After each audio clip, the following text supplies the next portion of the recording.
Вие гледате Ключът към успеха. Едно предаване за регионите в България.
Град Раковски е разположен в западната част на горнотракийската низина и заема най-плодородните равнинни земи на България. Отличните възможности, които предлага земята тук, са предпоставка за развитието на земеделие и обособяване на района в аграрен. Градът разполага и с модерна индустриална зона, разположена на голяма площ с изключително добри комуникации. Малко хора знаят, че именно тук се намира най-голямата католическа общност в България. Основната религия в град Раковски е католицизма, а трите квартала са обособени в отделни енори с изградени католически храмове. Изключителна гордост представлява храма Пресвето сърце Исусово, който е най-големият на Балканския полуостров след катедралата в Загреб.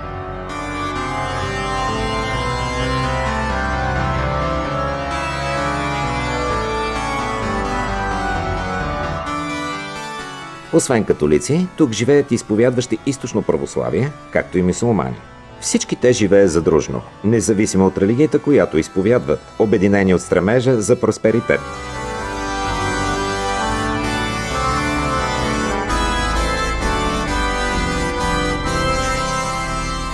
В това предаване ще ви пренесем в град Раковски, за да ви срещнем с инженер Йосиф Делгянски, агробизнесмен с 22 годишен опит в земеделието, за неговите идеи, продиктувани от дългият път към успеха. Фирмата е основана от 1999 година. В момента сме съдружници с още двама човека и работим около 85 000 екара земя на територията на 10 селища в 3 общини. Иван Антонов, кмет на община Раковски, мотивиран да превърне това място в модерна и съвременна община. Кмет съм на община Раковски от 2009 година, първоначално с частичен мандат и след 2011 година вече втори мандат спечелих. На 35 години, женен с 2 деца. Инженер Йосиф Делгянски прави своите първи стъпки в земеделието, когато се раздържавяват ТКЗС-тата. Той преминава и през председателство на земеделска кооперация, за да стигне до свободата да основе собствена земеделска фирма, която днес е една от най-успешните не само в региона, но и в страната. Към момента обработва 85 000 декара в землищата на 9 села в Раковски и Брезово. Разполага с модерен машинен парк от най-известните световни марки, както и оптимизиран екип, включващ и собственото му семейство. Значи аз съм започнал да работя в селско стопанство от 1980 година. Значи 10 години бях в селско стопанство и при социализма. И когато настъпиха реформите, бях председател на ликвидационния съвет. Значи много се спекулира в този период каква е била ролята на тези ликвидационни съвети, но аз смея да твърда, че нашите ликвидационен съвет извърши точно работа си, за която беше поставен, защото много малко хора сега, особено в предизборните агитации, се връщат и към ония период, разтурянето на ТКДС-та, но много малко хора забравяха, че уния ТКДС-та повече не можеха да съществуват, защото просто животните умираха от глад. Вие си спомняте по телевизията, когато даваха умрели животни от глад. Когато бяха прекъснати контактите с Русия и нямахме възможност повече да изнасяме нашата продукция, много от нашата продукция беше неплатена и това доведе и до фалита на стопанствата. И тогава, когато бяха поставени като ликвидатори фактически на ТКДС-тата, трябваше да направим 3-4 неща, да изчислим дяловия капитал, да го разпределим на хората. И аз смятам, че в нашето стопанство това стана по един много справедлив начин. Не случайно в момента всичките бази, които бяха собственост на ТКДС, в момента съществуват и се развиват по съвсем друг начин. Беше запазена и фермата, собственик и друг, беше запазен стопанския двор. Направихме една кооперация, която на базата на купюрите, които бяха раздадени, участва в търговете, взе имущество от бившото ТКДС и след 10 годишно съществуване на тази кооперация, просто когато нещата почнаха да се сменят по друг начин, аз видях, че тая форма на собственост не е удачна, защото парите, които се печелиха, хората искаха всички пари да се разпределят, не можеха да се заделят пари за инвестиции. И аз не виждах бъдещето на такава кооперация, когато всички средства се консумират и няма възможност да се инвестира. Тогава им казах, че по-добре да се направя и на ликвидация на новата кооперация. Изчислихме пак на ново капитала на хората, според купюрите, които бяха влели. И по един съвсем справедлив начин това, което притежаваха хората като имущество, им беше платено. Земята, която беше в кооперацията, я пренаехме. Беше запазена рентата. Още от тогава ние давахме 100 кг рента. Същата рента запазихме. Тогава мисля, че беше 3-4 хиляди декара работехме, стигнахме до 85 хиляди декара земя. Изключително хармонична е работата между общинската администрация в лицето на новия кмет Иван Антонов и бизнеса. Планират се съвместно дейности по оперативни европейски програми, включващи бизнеса в региона. В разговора ни кмета сподели, че към момента общината работи по множество проекти, един от който е водният цикъл на Раковски, чието първи етап е вече започнал. С болка в интервюто си кмета сподели, че благодарение на това, че са католическа общност, години наред към тях е проявявано неотношение. Приоритет в моето управление е инфраструктурата, тъй като община Раковски, тя по своето същество е средна община, средно голяма община, но тя е с изключително изостанала инфраструктура. Много дълги години тук нищо не се е правило, понеже до някъде мисля, че има и така вина и държавната власт, тъй като хора католици в повечето случаи тук при нас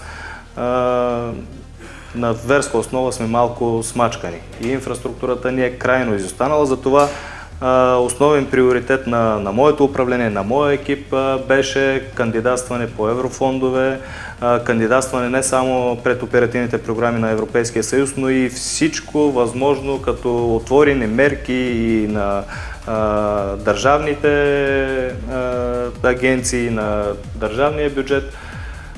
Всичко, което е възможно да подобри качеството на живота на нашето население, да подобри инфраструктурата и да създаде работни места. С кмета комуникираме добре, помагам с каквото мога. Аз съм и председател на Сдружението за спасение на Раковски.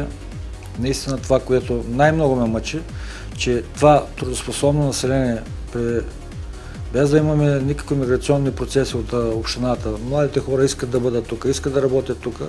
Ние не можем да им създадем тия условия, където ги имат в градовете. Смятам, че възможностите за заетост в селското стопанство са необятни.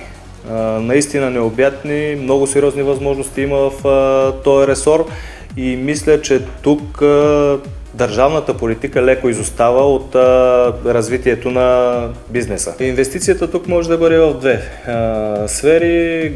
От една страна земеделие и животновъдство, от друга страна промишленост, както индустриалната зона, която имаме.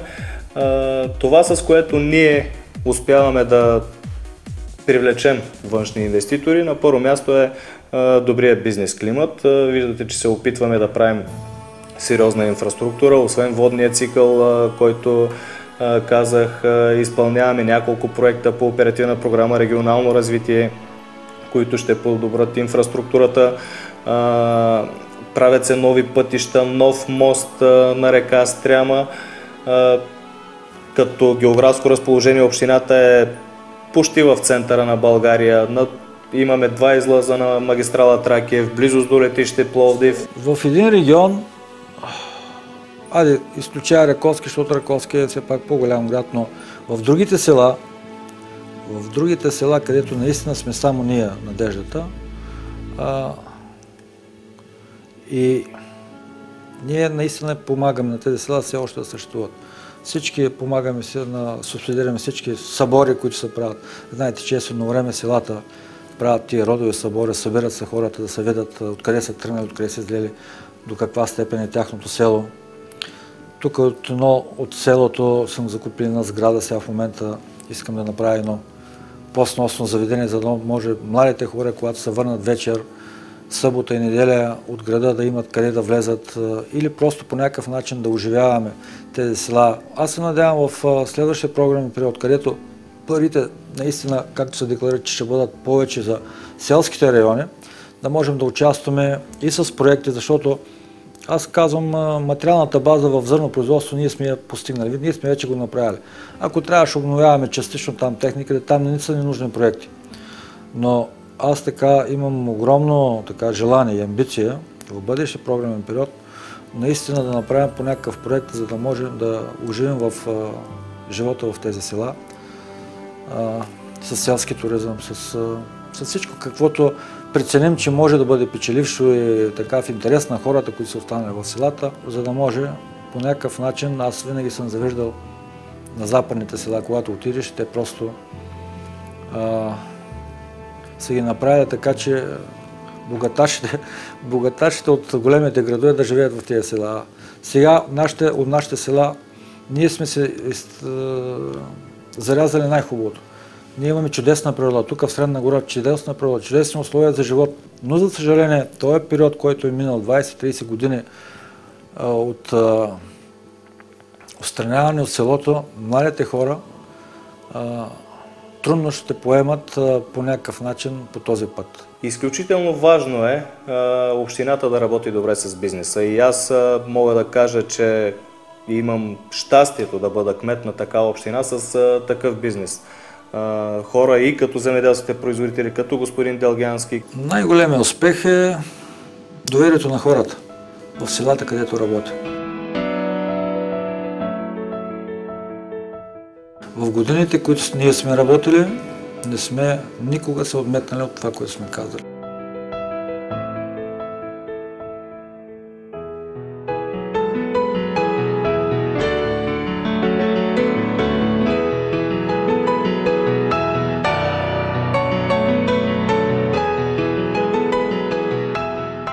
Инженер Делгянски казва: ние, зърнопроизводителите, извършихме чудото в земеделието. Покрай нашият отрасъл трябва да се развиват и останалите отрасли. Стига сме се обвинявали, че не умеем да работим. Трябва да работим съвместно и така нещата ще бъдат успешни. Неговото предписание за по-голям успех е да бъдат делегирани по-големи права на земеделските производители с опит, които да обучават млади хора и да участват на всички нива на взимане на решения в държавата. Една от основните му идеи, свързани с намаляване на безработицата, е социалните помощи за безработните да бъдат пренасочвани към работодателите. Тогава в България няма да съществува професия безработен. Ние, зърнопроизводителите, сме основните инвеститори в земеделието и заслужаваме уважението на управляващите, казва той. Аз съм член на Националната асоциация на зърнопроизводителите и ние няколко пъти сме поставяли този въпрос. Даже мисля, че един от лозунгите вънка е залепен на вратата, че искаме ясни правила за работа в земеделието. Смятам, че все още няма такива правила. Най-сериозните проблеми, които ние изпитваме в нашата работа е, когато дойде този период на опознаване на земята в Комисията по земеделие, че няма правила, по която да идиш и да кажеш, ето аз имам право да опозная тази земя и искам да си я опозная. Виждате какъв проблем има с застъпването. Тези застъпвания стават само заради това, че няма ясни правила.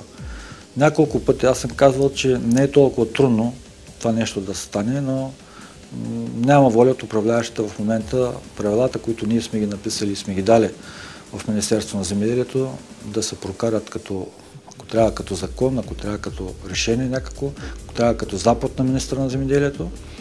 И когато то е много просто, аз съм казал така, без споразумение на ползвателите на даден регион, никой не може да иде да опознава. Просто трябва да покаже едно подписано споразумение. Когато всеки види, че е нужно да има такова споразумение, ще седнем тук, ако трябва, една седмица ще се караме и се доказваме кой право има на тази земя, но ние ще бъдем с доказани права и всеки тогава вече ще иде да опознае тази земя, с която ние предварително сме се споразумели. В последните 2 години много се спекулират с тази субсидия и ако допреди 1 година имаше някакво основание, защото част от парите, те бяха 3 лева от националния бюджет, се получаваше под формата на субсидия. Тази година парите, които получихме 25 лева и 40 стотинки, са от европейските субсидии.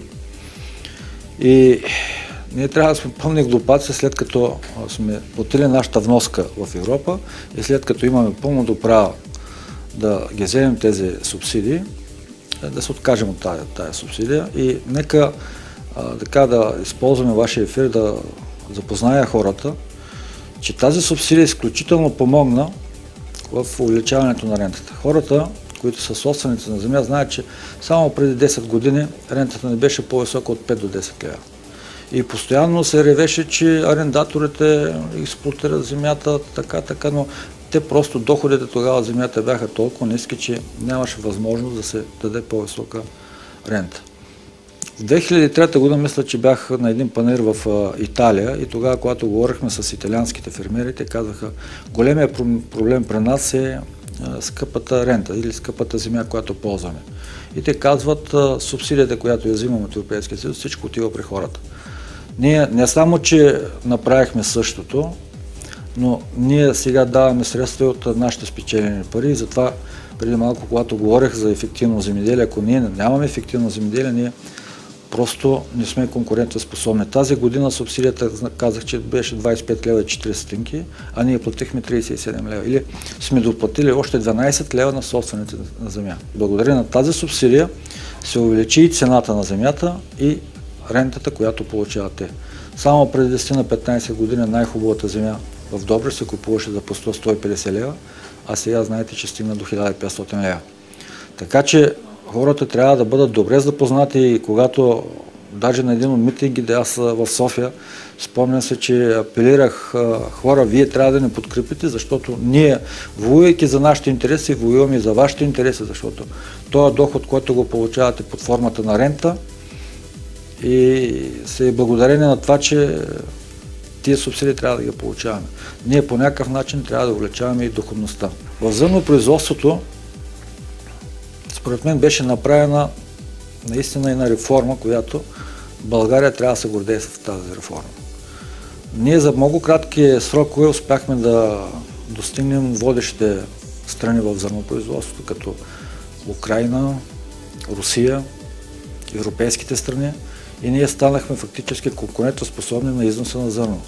И според мен тия неща, които ви говореше Мирослав Найденов, че ние чрез износа на зърно субсидираме арабските страни, това е пълна глупост, защото и нека да го знаят хората. В България 26-7 милиона от земята, от общо 36 милиона, в момента 36 милиона е обработваема, е заета с зърно-житни култури. Ако не са тези култури, ако не е този износ, тази земя ще пустее и тогава нито цената на земята ще бъде висока, нито рентата ще бъде висока и наново ще бъдат ощетени собствениците на земя или голяма част от българското население. Най-интересното е, че Института по икономика, или как да го кажа, има там също платени хора, които припяват по някакъв начин, че те казват, субсидията е много вредна за българската икономика и те изкривяват пазара. Да, наистина е така, но ние много пъти сме заявявали, ние сме готови да работим без субсидия, ако и другите страни няма субсидия. Вие виждате сега какъв е проблема в България. В България, че храните 80% са от западните страни. Защо?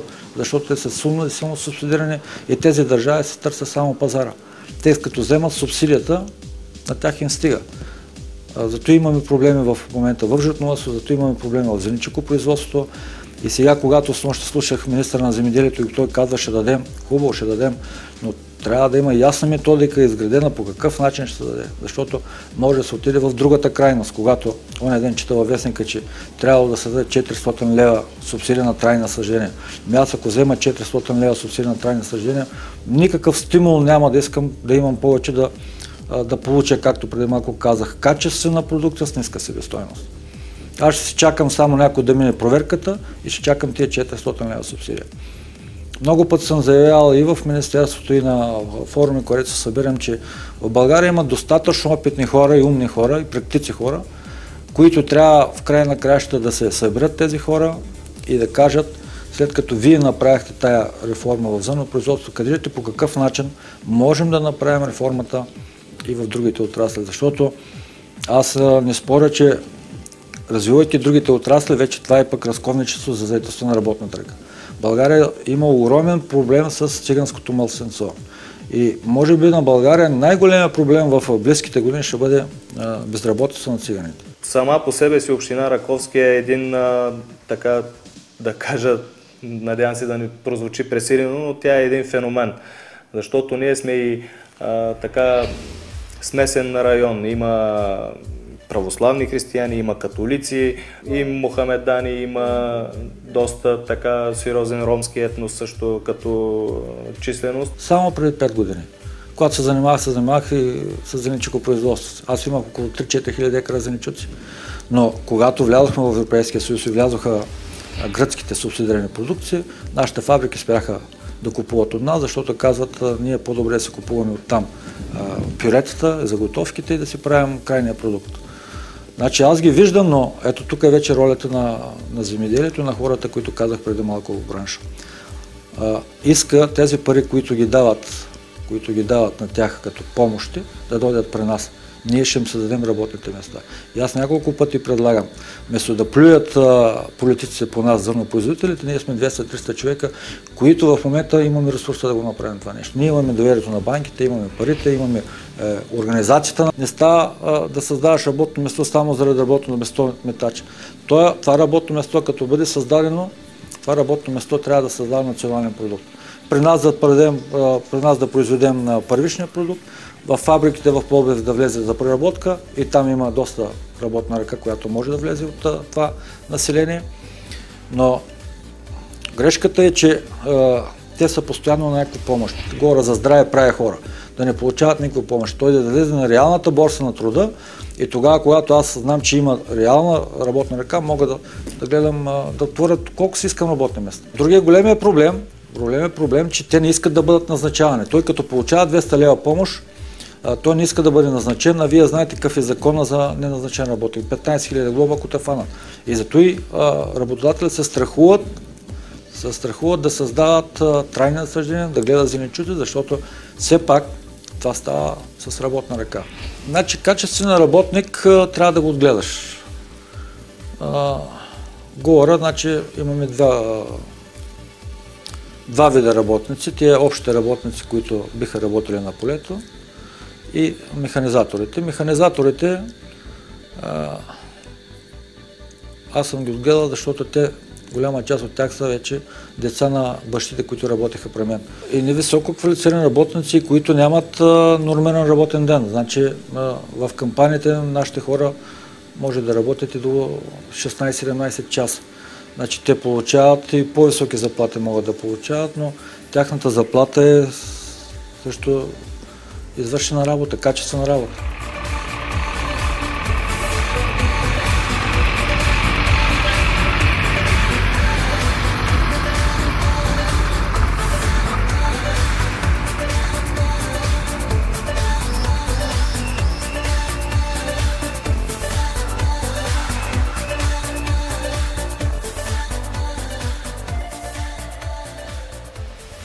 Аз смятам, че парите в миналия програмен период, които бяха дадени за млади фермери, може би 10% създадоха някаква ефективност. Доколкото чета, 70 000 евро ще се дава на млад фермер в новия програмен период. Това са една много значителна сума.